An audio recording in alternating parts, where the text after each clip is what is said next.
Merci Monsieur le Président, Monsieur le Ministre, mes chers collègues. Je voudrais commencer mon propos par une référence à un philosophe que j'affectionne beaucoup, Michel Serres.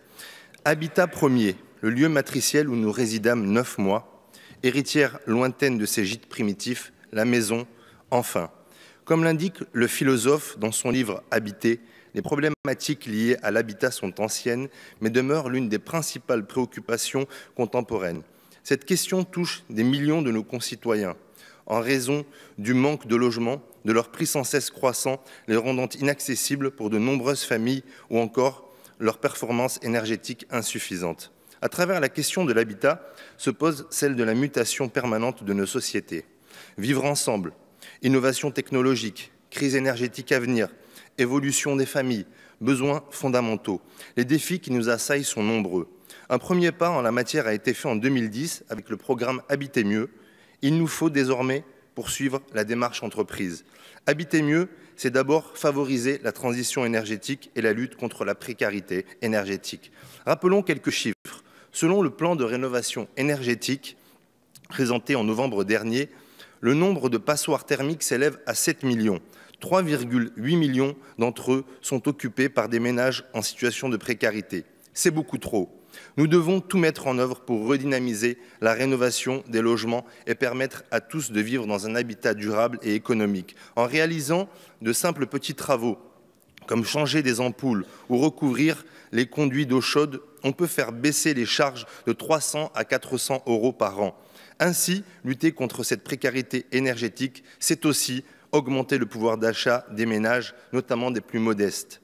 Parce qu'habiter mieux, c'est aussi promouvoir par le développement durable plus de justice sociale en facilitant l'accès à tous à un logement de qualité à un coût raisonnable. Le logement social est un pilier du modèle français. Le texte Élan propose d'une part de construire plus de logements sociaux dans le secteur HLM et pour cela, il faut la convergence de tous les acteurs. Rappelons le rôle déterminant de la Caisse des dépôts, premier financeur du logement social dans notre pays. L'an dernier, les prêts sur fonds d'épargne ont permis de financer la construction et l'acquisition de 109 500 nouveaux logements sociaux. Un logement neuf sur 3 construit en France est un logement social financé par la Caisse. Comme l'indique Olivier Mareuze, patron du fonds d'épargne, le livret A n'est pas de l'argent qui dort. Il est prêté à hauteur de 185 milliards € aux bailleurs sociaux pour financer la construction de logements sociaux et des projets portés par les collectivités locales.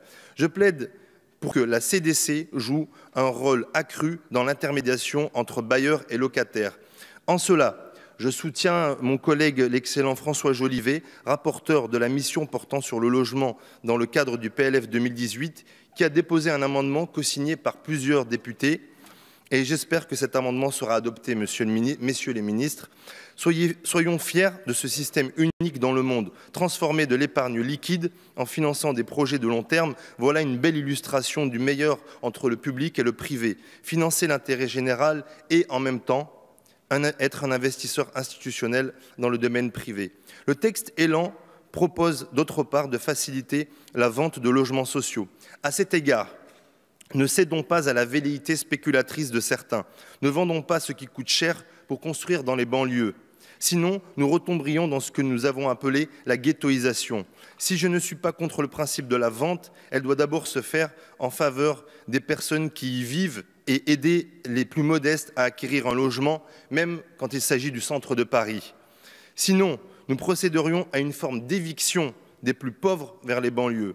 Favoriser au contraire la mixité sociale et générationnelle ainsi qu'une meilleure intégration des personnes handicapées ou en perte d'autonomie. J'ai d'ailleurs déposé plusieurs amendements dans ce sens et j'espère qu'ils seront adoptés.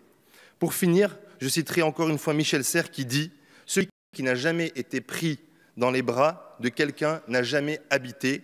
Alors, Monsieur le Ministre, cher Jacques, le cantalou de naissance que je suis vous dit « Habitons ensemble ces quelques jours et ces quelques nuits qui viennent ». Merci. Merci.